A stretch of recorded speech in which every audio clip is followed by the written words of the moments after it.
So hey, hi. I'm on call tonight, which that's cool. And I wanted to pop on here my stories and just kind of talk about something that's really been bothering me the last few days. Most of you know I am a nurse, and it has been out there in the news, discussed a lot, about how compassion fatigue has become a very real problem here for healthcare workers. There's a lot of reasons for that. It's very multifaceted, but yeah, it is definitely something that nurses at the bedside, respiratory therapists, our support staff, physicians, nurse practitioners, physician assistants, all of us are just struggling mightily, and it's difficult. The past 18 months, the one thing that I've tried really, really hard is to guard myself, protect my own mental health, protect my own ability to continue to have empathy and compassion, because I feel that is so, so important for the community that I serve. Most of them don't come from background, comfort zone like mine, and I feel like on the worst days of their lives, they deserve to know that I'm there for them without judgment for any reason of anything that brought them to me. But the one thing I've noticed of late, especially with now that vaccines are out and companies, my company included, is putting out their mandates for either getting vaccinated or submitting to getting COVID tested.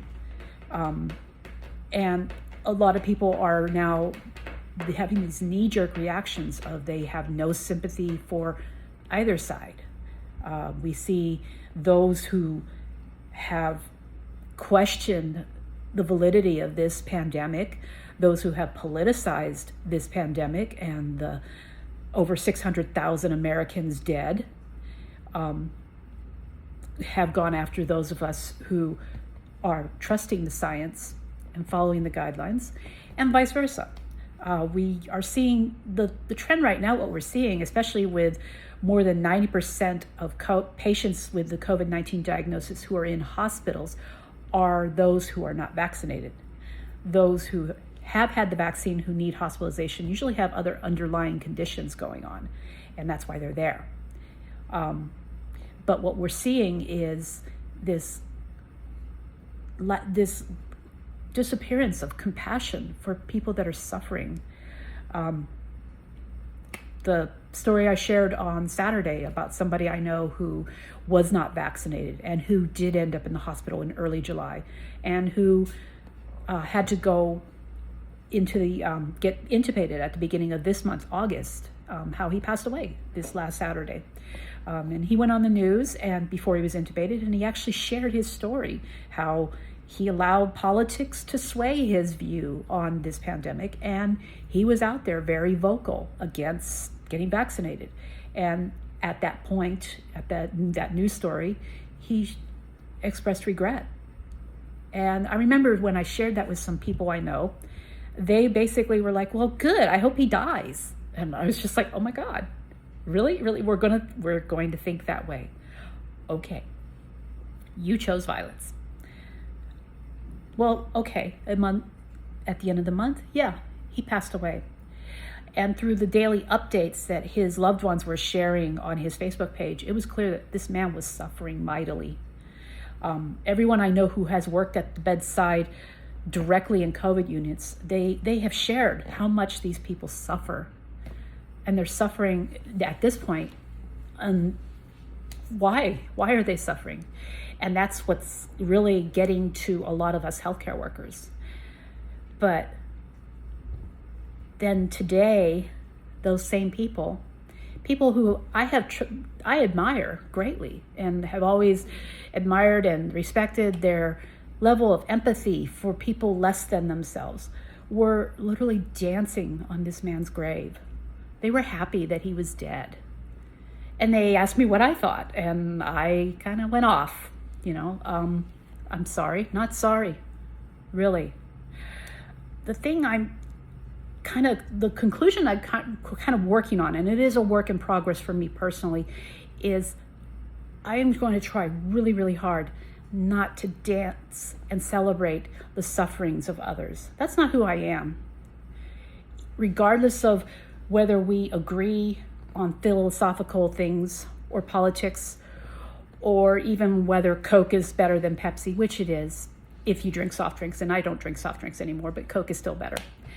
But I am not going to celebrate the suffering of those who, because of their personal choices, are now, they're suffering horribly. Their families are suffering. And if they do die, their families are going to have to deal with everything in the aftermath of it all. And that breaks my heart, because again, it's preventable. They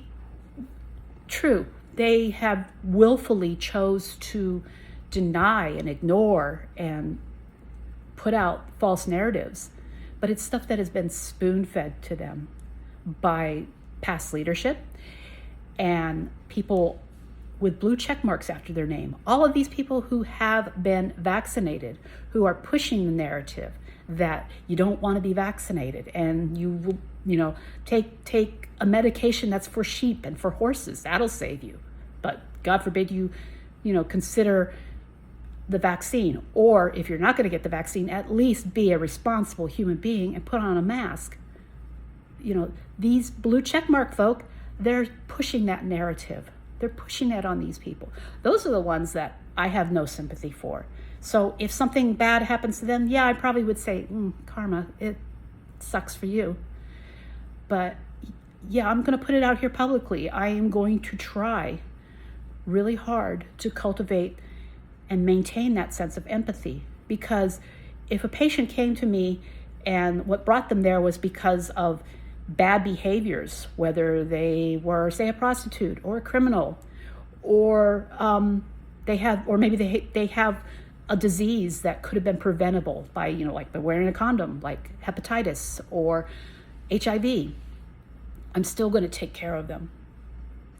If they have different belief system than me, I'm still going to take care of them. And I just really feel, especially those of us who are serving our community, like healthcare workers and teachers, we need to work really hard on this. Our society as a whole, the last 18 months, we basically have devolved into these people that don't really give a crap about anybody, not any one person. It's all, we only care about ourselves.